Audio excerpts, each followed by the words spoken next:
രാഹുൽ മാങ്കൂട്ടും അങ്ങനെ പുറത്തിറങ്ങിയപ്പോഴേക്കുണ്ടല്ലോ ഈ മാധ്യമക്കാരങ്ങ് ഇടിച്ച് തള്ളി നിൽക്കുക.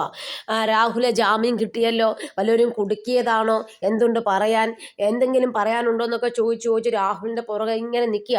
രാഹുലിൻ്റെ ഒരു ബൈറ്റിന് വേണ്ടി ഇവരിങ്ങനെ കാത്തിരിക്കുകയാണ്. ആ ബൈറ്റ് എന്ന് പറഞ്ഞു കഴിഞ്ഞാൽ ഇവർക്ക് ലക്ഷങ്ങൾ കിട്ടും, അതിനുവേണ്ടി മാത്രം ഇവർ പുറകെ നടക്കുന്നതാണ്. രാഹുൽ ഭയങ്കരമായിട്ട് നിശബ്ദനായി അദ്ദേഹത്തിൻ്റെ കാറിൽ കയറി പോകുകയായിരുന്നു.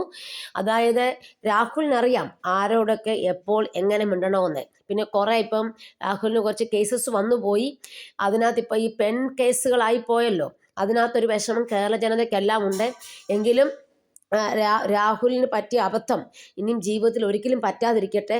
ഇനിയും ഒന്നാമത്തെ കേസിലും ആ ബഹുമാനപ്പെട്ട കോടതി പറയുന്നുണ്ട്, അതായത് ഇപ്പം എത്ര വേണമെങ്കിലും നമുക്ക് ചെറുപ്പക്കാരനല്ലേ, വിവാഹം കഴിക്കാത്ത ആളാണ്, അപ്പം ഉഭയകക്ഷി ബന്ധം എത്ര വേണമെങ്കിലും ആകാം, അതിന് തെറ്റില്ല എന്ന് എടുത്തു പറയുന്നുണ്ട്. അപ്പോൾ അത് ചിലപ്പോൾ രാഹുലിന് അവിടെയും രക്ഷപ്പെടാൻ തന്നെ സാധ്യതയാണെന്നാണ് എല്ലാവരും പറയുന്നത്. ബലാത്സംഗമൊക്കെ തള്ളിയേക്കുകയാണ്. അപ്പം ഇതുപോലെയുള്ള കേസുകൾ ഇനിയെങ്കിലും രാഹുൽ മാങ്കൂട്ടത്തെ തേടി എത്താൻ ഇടവരാതിരിക്കട്ടെ എന്ന് മാത്രമേ പ്രാർത്ഥിക്കാനുള്ളൂ. ഇത്രയും നല്ല അമ്മയും സഹോദരിയും ഒക്കെ കിട്ടിയിട്ട് രാഹുൽ ഈ വിധത്തിൽ ചെയ്തല്ലോ എന്ന് ഓർക്കുമ്പോൾ ഒരു വിഷമം തീർച്ചയായിട്ടും ഉണ്ട്.